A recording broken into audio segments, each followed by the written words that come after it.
வரைக்கும் எத்தனையோ case deal பண்ணிருக்கேன். But this is something peculiar. நான் மட்டும் பெங்களூர் மீட்டிங்க அட்டெண்ட் பண்ணியிருந்தா இவன் 2 நாளும் ஸ்கூலுக்கு போகாம கட்டடிச்சிருப்பான். அதான் வந்துட்டீங்கல்ல. என்னது? என்ன சொன்ன? ஒன்னோல பாட்டி. இவ்வளவு நாளா அவன் மேலதான் தப்பு இருக்குன்னு நினைச்சேன். ஆனா இப்பதானே தெரியுது இவன் இப்படி எல்லாம் பண்றதுக்கு நீங்க இத்தனை பேரும் சப்போர்ட் பண்ணிருக்கீங்க. என் பேரனை நல்லா படிக்க வச்சு அவனை பெரிய ஆளாக்கணும்னு நான் எவ்வளவு கனவு கண்டுட்டு இருக்கேன்னு தெரியுமா? ஆனா நீங்க எல்லாருமா சேர்ந்து இவனை ஸ்கூலுக்கு கட்டடிக்க வைக்கிறது, சேட்டை பண்ண வைக்கிறதுன்னு ஓவரா ஆடிட்டு இருக்கீங்கல்ல. தெய்வானே, கவின் நம்ம வீட்டு செல்ல புள்ள இல்ல. வாய மூடுங்கத்த. சும்மா செல்ல புள்ள குள்ள புள்ளன்னு சொல்லிக்கிட்டு நல்ல பையன்னு பேர் வாங்கணும். அதுதான் எனக்கு முக்கியம். நம்ம கிட்ட ஆஸ்தி அந்தஸ்து இருக்குன்னு ஓவரா செல்லம் கொடுத்து வளர்த்தா அவனோட எதிர்காலம் என்ன ஆகுறது? பணம் இருந்தா மட்டும் லைஃப் நல்லா இருக்கும்னு நம்புறது மிகப்பெரிய முட்டாள்தனம். நல்லா படிக்கணும், ஒபீடியண்டா இருக்கணும், டிசிப்ளினா நடந்துக்கணும். அதையெல்லாம் தாண்டி போய் பேசாம உண்மையா இருக்கணும்.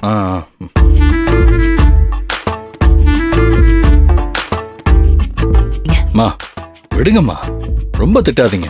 அங்க பாருங்க அவன் எப்படி அழறான். ஐயோ, நான் வரணும் போலியே.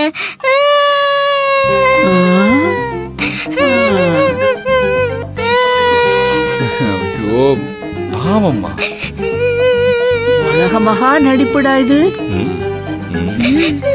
நடிப்பு எல்லாம் நடிப்பு. மொழிய பாரு. அப்பனுக்கு மகன் தப்பாம பிறந்திருக்கான். விக்ரம், எனக்கு ரொம்ப பயமா இருக்குடா. நீ சின்ன வயசா இருக்கும்போது உனக்கு நான் இப்படிதான் செல்லம் கொடுத்து வளர்த்தேன். நீ எடுக்கிற முடிவெல்லாம் சரியா இருக்கும்னு நான் நம்பினேன். என்னாச்சு? உன் கல்யாண வாழ்க்கையில நீ ஒரு தப்பான துணைய தேர்ந்தெடுத்து இப்ப வாழ வேண்டிய வயசுல ஒண்டி கட்டையா நின்னுட்டு இருக்க. உன்னை பெத்தவ எனக்கு எப்படி இருக்குன்னு சொல்லு. எதிர்காலத்துல உன் வாழ்க்கை மாதிரி என் பேரன் வாழ்க்கையும் ஆயிடக்கூடாதுங்கிறதுக்காக தான் நான் இப்போத்துல இருந்தே கவின் விஷயத்துல ரொம்ப ஸ்ட்ரிக்டா இருக்கேன். ஆனா நீங்க அப்படிலாம் எதுவுமே நெகட்டிவா நடக்காது. நீங்க ஃப்ரீயா விடுங்க. இப்ப ஏதும் உனக்கு தெரியாது விக்ரம். நாளைக்கே உன் பையன் வளர்ந்து உன்கிட்ட வந்து நீங்க என்ன சரியா வளர்க்கலப்பா, அம்மா வளர்த்திருந்தாங்கன்னா நான் நல்லா வளர்ந்திருப்பேன்னு கேப்பான். அப்போ உன் மூஞ்சிய நீ எங்க வச்சுப்ப? அம்மா ப்ளீஸ், இதுக்கு மேல எதுவும் பேசாதீங்க. அப்படி மட்டும் என் பையன் என்ன பார்த்து ஒரு வார்த்தை கேட்டான்னா அந்த செகண்டே என் உயிரை விட்டுருவேன்.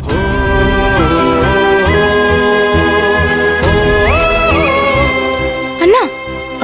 ஏய் விக்ரம்,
நாளைக்கே உன் பையன் வளர்ந்து உன் எதிரில வந்து நின்னு நீங்க என்ன சரியா வளர்க்கலப்பா, என்னை என் அம்மா வளர்த்திருந்தா நான் நல்லா வளர்ந்திருப்பனேன்னு கேப்பான். அப்போ உன் மூஞ்சி எங்க வச்சுப்ப? செல்குட்டி வாடா சாப்பிடலாம். ஆ, ஆ, ஆ, இரு. ம். எப்படி இருக்கு தோசை? நல்லா இருக்கா? ம் ஆ.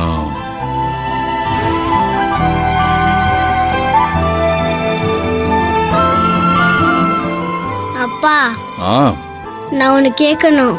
என்ன தங்கம் கேட்க போற? கேளு. என்னை அம்மா வளர்க்காதனால நான் தப்பா வளர்ந்துருவேனாப்பா? நீ என்ன நல்லா வளர்க்கலையாப்பா? அம்மா இருந்திருந்தா நான் ஒழுங்கா ஸ்கூலுக்கு போய் சேட்டை பண்ணாம இருந்திருப்பேன்லப்பா.